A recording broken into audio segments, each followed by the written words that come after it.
in the middle of after all the translational data of CAR T, and then we have a section on how do we actually treat patients and what happens with patients with all the different aspects of CAR T. So my talk will be a little bit of an introduction to the other three talks on what patients are eligible for CAR T, the quality of life piece, and toxicities, which are all really, really important.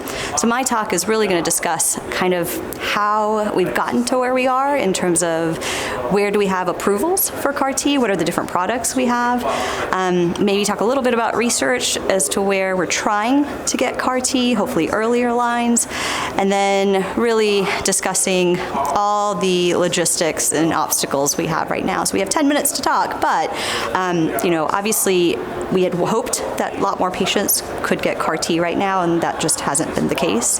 I'll talk a little bit about how companies are working on improving that access piece, how newer studies will hopefully help with that access piece, and in the future, if we need different types of manufacturing, et cetera, that maybe that will help too. And in the meantime, while we can't get that, I'll talk a little bit about, what are the other therapies that patients could get, and then what does that mean when we give CAR T after those other therapies where we don't have much data.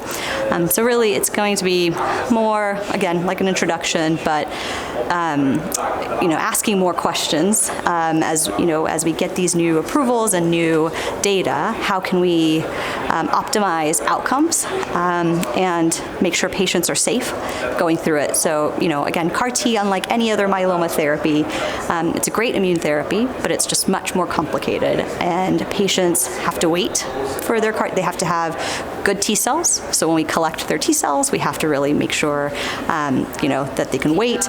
And we've lost a lot of patients in both trials as well as in real world where we couldn't get their cells made because their manufacturing fails. And in the real world, that's actually much worse than we expected than in the clinical trials. So that's something new we've learned, and trying to optimize that. How do we make better manufacturing? Do we avoid alkylators? Do we give other therapies in between? Do we wait, take more of a break from chemo if we can before they go on to the apheresis?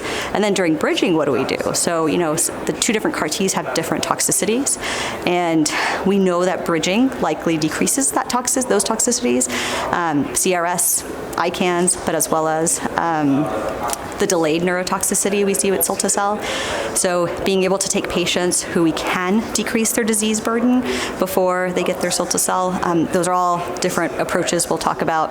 And then hopefully at the end with the question session, kind of come up with better ways to help all of our patients.